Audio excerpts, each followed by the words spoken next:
까마귀는 의심할 여지 없이 지구상에서 가장 똑똑한 동물 중 하나입니다.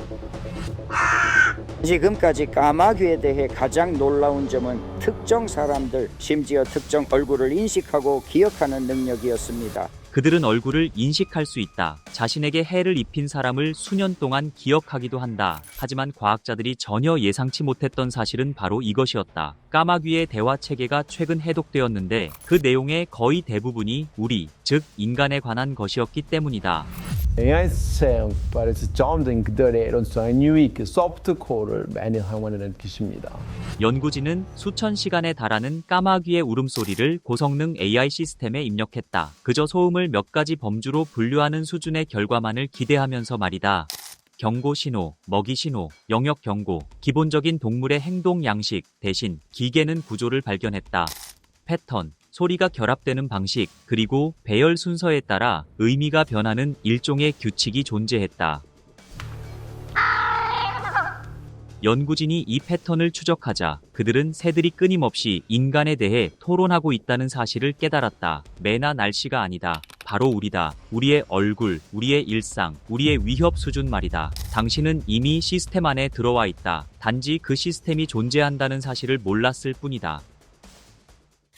이 프로젝트는 캘리포니아 대학교 샌디에이고 캠퍼스에서 시작되었다. 2년 동안 연구진은 북미 북서부 전역의 공원과 숲의 가짜돌, 나무 껍질, 공원 벤치 등으로 위장한 마이크를 설치했다. 조깅을 하던 사람들은 마이크를 전혀 눈치채지 못했다. 까마귀들은 아마 알고 있었을 것이다. 목표는 단순했다. 머신러닝을 활용해 울음소리를 범주별로 분류함으로써 사람이 수년 동안 수작업으로 녹음 파일을 정리해야 하는 수고를 덜어내는 것이었다. AI는 11일 동안 쉬지 않고 가동되었다. 그때 행동 음향학 수석 연구원이 결과를 확인하더니 그대로 얼어붙었습니다.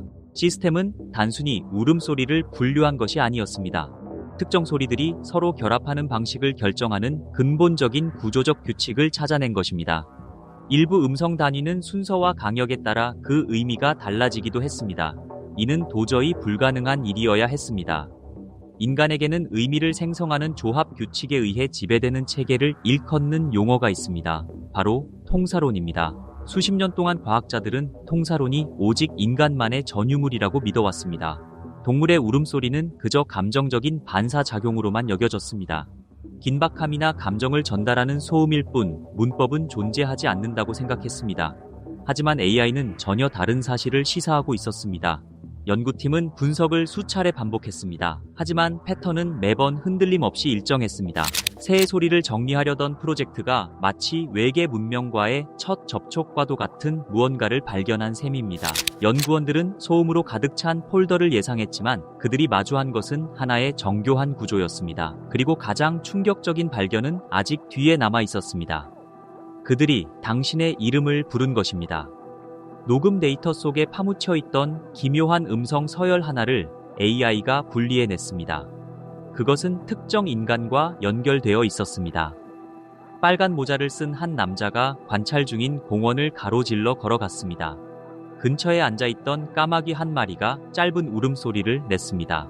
인간의 귀에는 그저 의미 없는 소리로 들렸을 뿐입니다.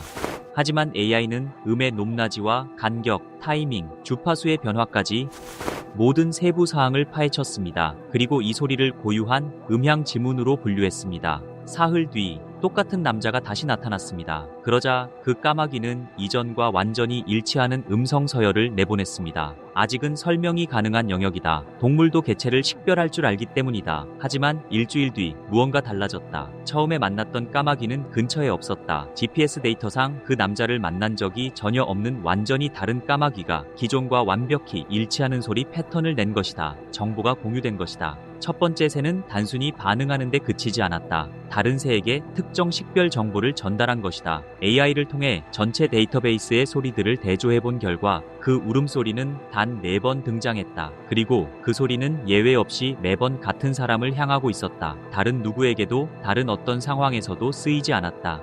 일반적인 경고음이 아니라 마치 고유 명사처럼 쓰인 것이다. 까마귀들이 이 남자에게 이름을 붙여준 셈이다. 지금 이 순간 당신에게도 이름이 있을지 모른다. 고개도 들지 않은 채 무심코 까마귀 옆을 지나친 적이 있다면 당신은 이미 그들의 네트워크 어딘가에 기록되어 있을 가능성이 크다. 지능을 뒷받침하는 하드웨어. 이쯤 되면 대다수가 같은 의문을 갖는다. 새가 어떻게 이런 일을 해낼 수 있을까? 그 답을 찾으려면 인간이 지능에 대해 가져온 전통적인 사고방식을 완전히 버려야 한다. 수세기 동안 과학자들은 고도의 인지 능력이 대뇌피질에 달려 있다고 믿어왔다. 포유류 뇌의 주름진 겉면인 대뇌피질은 계획과 언어, 추상적 사고를 담당하는 핵심 부위다. 하지만 새에게는 피질이 없다.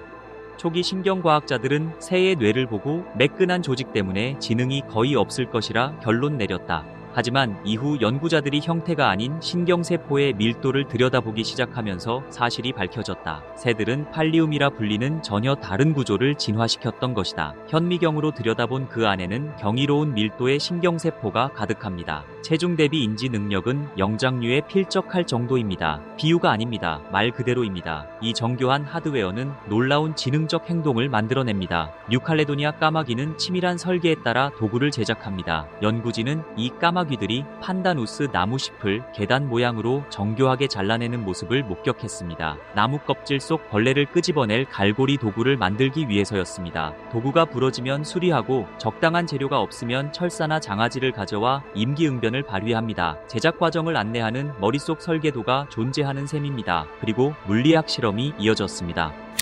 오클랜드 대학교 연구진은 좁은 물통에 먹이를 띄운 뒤 그 옆에 무거운 돌무더기와 가벼운 스티로폼 뭉치를 두었습니다. 까마귀는 스티로폼에는 눈길조차 주지 않았습니다. 오직 무거운 돌만을 골라 하나씩 떨어뜨렸고 마침내 수면이 충분히 높아지자 보상을 챙겼습니다. 이 새는 부피 치환의 원리를 이해하고 있었습니다. 본능이 아니었습니다. 모델링된 예측의 결과였습니다. 행동에 옮기기 전 물질이 어떻게 반응할지 머릿속으로 시뮬레이션한 것입니다. 그러니 인공지능이 까마귀의 의사소통에서 일종의 문법 구조를 발견했다는 사실이 그리 놀랍지 않을지도 모릅니다. 이제 진짜 질문은 이것입니다. 그들은 정확히 무엇을 말하고 있을까요? 나무에 붙은 수배의 전단처럼 말입니다. 2006년 워싱턴 대학교의 존 마즐러프 연구원은 까마귀가 사람의 얼굴을 인식할 수 있는지 실험했습니다. 새들 사이에서 깊이 대상이 되는 것을 피하고자 그는 원시인 가면을 쓴 채 캠퍼스에 까마귀 몇 마리를 포획해 표식을 남겼습니다. 새들은 다친 곳 없이 풀려났지만 분노로 가득 차 있었습니다. 이후 연구진이 특징 없는 평범한 가면을 쓰고 캠퍼스를 걸을 때 까마귀들은 그들을 무시했습니다. 하지만 원시인 가면이 나타나자마자 녀석들은 즉각 공격을 퍼부었습니다. 그것만으로도 충분히 놀라운 일이었다. 그런데 곧 공격이 확산되기 시작했다. 포획된 적 없는 새들까지 가세한 것이다. 심지어 최초의 사건 이후에 태어나 그 광경을 직접 본 적도 없는 어린 까마귀들조차 마스크를 향해 격렬하게 반응했다. 5년이라는 시간이 흐른 뒤 마즐러프 교수는 다시 같은 변장을 하고 현장에 나타났다. 실험 초기에 관찰되었던 새들은 대부분 죽고 없었다. 하지만 새로운 세대는 여전히 적을 알아봤다. 정보가 세대를 넘어 대물림된 것이다. 까마귀들은 단순히 위험을 기억하는 수준에 머물지 않았다. 그들은 위험을 교육하고 있었다. 이는 AI가 빨간 모자 녹음 기록에서 발견한 내용과 정확히 일치한다. 직접 경험을 공유하지 않은 개체들 사이에서도 지식을 전달할 수 있는 분산형 신원 확인 시스템이 작동하고 있었던 것이다. 까마귀들은 사실상 안면 인식 데이터베이스를 운영하고 있는 셈이다.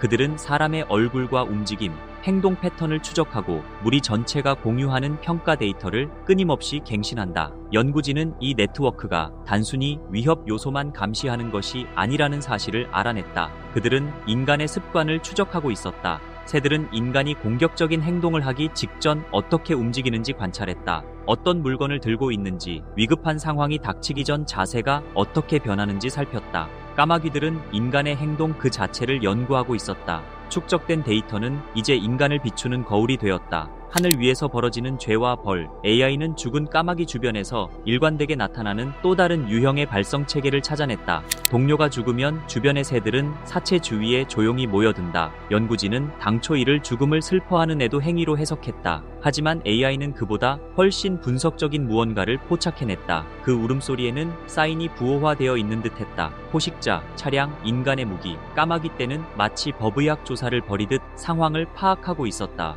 부고와 안전 경보는 동일한 것이었다. 연구진은 처벌 시스템과 흡사한 행동 방식도 기록했다. 먹이를 훔치거나 서열을 어지럽히는 등 사회적 규칙을 어긴 새들은 집단 공격을 당하거나 비난 섞인 울음소리에 시달리고 불의에 쪼이며 때로는 추방당하기도 했다. 사회 질서가 집단적으로 유지되고 있었던 것이다. 이러한 위협 분석은 인간에게까지 확장되었다. 까마귀들은 단순히 물건을 든 사람과 폭력적인 의도를 가진 사람을 구분했다. 청소를 위해 든 빗자루에는 별다른 반응이 없었지만 위협적으로 치켜든 빗자루를 보면 즉각 후퇴했다. 그들은 의도를 읽고 있었다. 또한 이들의 네트워크는 긍정적인 기록도 유지하고 있었다. 주기적으로 먹이를 주는 사람들은 종종 선물을 받기도 했다. 동전 구슬 혹은 세균이 조각 같은 것들 말이다. AI는 이러한 특정 개인들을 향한 까마귀들의 독특한 발성 패턴을 식별했다. 이는 긍정적인 사회적 유대와 관련된 더 부드러운 주파수였다. 까마귀들은 교환을 이해하고 있었다. 거래, 동맹. 이것은 이제 단순히 인간 문명에 적응해 살아가는 청소부 동물의 이야기가 아니다. 우리 문명 위에 조용히 겹쳐진 또 하나의 평행 문명처럼 보였다. 아날로그 인터넷. 지금까지 묘사된 모든 일은 국지적으로 일어났다. 단 한 곳의 공원, 어느 한 캠퍼스였습니다. 그 후 연구진은 특정 음성 패턴이 지리적으로 어떻게 이동하는지 추적해 지도로 나타냈습니다. 한 도시에서 시작된 독특한 울음소리가 얼마 지나지 않아 수백 킬로미터 떨어진 전혀 다른 무리 사이에서 나타났습니다. 새들이 이주했기 때문이 아니었습니다. 정보 그 자체가 새들의 움직임과는 별개로 이동한 것이죠. 정보는 마치 중계 시스템을 거치는 데이터처럼 영역의 경계를 넘어 퍼져나갔습니다. 이것이 시사하는 바는 실로 놀라웠습니다. 만약 한 무리가 새로운 함정이나 위험 요소를 발견하면 인간이 관련 연구 결과를 발표하기도 전에 그 정보가 지역 전체로 확산될 수 있다는 의미였으니까요. 지식은 세대와 지역의 한계를 동시에 넘나들며 보존되었습니다. 인간은 한 생애를 넘어 정보를 보존하기 위해 문자를 발명했습니다. 우리는 지식을 전수하기 위해 학교를 세웠고 정보를 전 세계로 실어 나르기 위해 인터넷을 구축했습니다. 까마귀들은 이 세 가지 체계의 아날로그 버전을 이미 운용하고 있는 것으로 보입니다. 당신이 보고 있는 것은 단순히 고립된 개별적인 새가 아닙니다. 수백만 개의 살아있는 노드가 끊임없이 최신 정보를 공유하는 거대한 분산지능 네트워크를 목격하고 있는 것이죠. 그리고 그 네트워크 어딘가에는 당신에 관한 프로필도 존재합니다. 그 암호 말입니다. 그러던 중 데이터의 변화가 생겼습니다. 몇 달 동안 인공지능은 번역 체계를 꾸준히 개선해 나갔습니다. 오류율은 낮아졌습니다. 신뢰도는 높아졌습니다. 그런데 갑자기 패턴이 무너졌습니다. 까마귀의 음성 신호에서 새로운 변조가 나타난 것입니다. 그것은 방언도 아니었고 지역적 변이도 아니었습니다. 조직 체계의 근본적인 변화가 일어났습니다. 단 몇 주 만에 이 변화는 지역 무리 전체로 퍼져 나갔습니다. 인공지능은 더 이상 울음소리를 해독할 수 없었습니다.